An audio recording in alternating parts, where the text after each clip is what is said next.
আসসালামু আলাইকুম। কেমন আছেন সবাই? আশা করি সবাই অনেক ভালো আছেন। তো জাপানে যারা স্টুডেন্ট ভিসায় আসে তাদের আসার পরে প্রথমত অনেকগুলো সমস্যার সম্মুখীন হইতে হয়। তার মধ্যে অন্যতম হইতেছে পার্ট টাইম জব খুঁজে না পাওয়া। তো পার্ট টাইম জব খুঁজে পাওয়ার সবচেয়ে মেইন যে সহজ যে পদ্ধতি ওইটাই হচ্ছে আপনার শোকায়। যাদের ভাই ব্রাদার আছে পরিচিত তাদের চাকরি পাইতে অনেক সুবিধা হয়ে যায়। তারা আপনার রেস্টুরেন্টে চাকরি শোকায় করে দেয়। আর যাদের না আছে তাদের তো অনেক সমস্যার সম্মুখীন হইতে হয়। তো জাপানে চাকরি খুঁজে পাওয়ার অনেকগুলো উপায় আছে। তার মধ্যে হচ্ছে অন্যতম হচ্ছে অনলাইন মেথড। অনলাইনে আপনি টাউন ওয়ার্ক টাইপ অনেকগুলা ওয়েবসাইট আছে যেগুলা সার্চ করলে পরে আপনার পছন্দ মতো যেসব আপনি কাজ করতে চান বা করতে পারেন তো এগুলো আপনি খুঁজে পেতে পারেন। তো টাউন ওয়ার্কে ঢুকলে পরে আপনি নিজে কাজ কইরা সিলেক্ট কইরা এখানে ইংরেজিতে ট্রান্সলেটও করতে পারেন। ট্রান্সলেট করলে পরে আপনি নিজের জন্য ইজি হয়ে যাবে। এপ্লাই করতে পারেন। বুঝবেন আশা করি।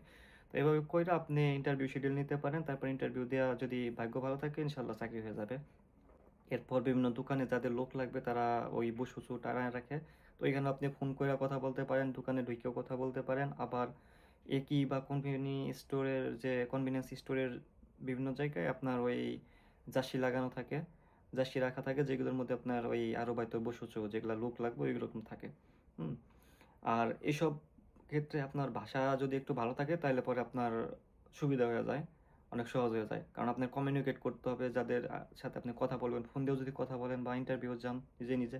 আপনার ল্যাঙ্গুয়েজ স্কিল যদি ভালো থাকে তাহলে পরে আপনি ইজিলি কমিউনিকেট করতে পারবেন।